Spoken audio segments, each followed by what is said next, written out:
السلام عليكم ورحمة الله وبركاته. معاكم السيد عزت من قناة أحداث الساعة على اليوتيوب.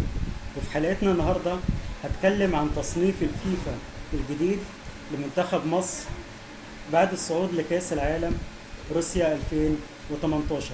دلوقتي ظهر تصنيف جديد للفيفا وهو التصنيف الشهري لمنتخب مصر، حيث احتفظ منتخب مصر بالمركز 30 في تصنيف الفيفا، وتراجع للمركز الثاني بقائمة المنتخبات العربية والأفريقية، بعدما قفز منتخب تونس للصدارة 3 مراكز في تصنيف هذا الشهر، يحتل المركز 28 عالميا.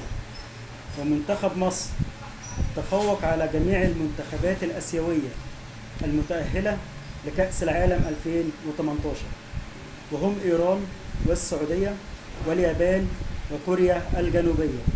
إذا عجبكم الفيديو يرجى الاشتراك في قناتي لمتابعة كل جديد وحصري.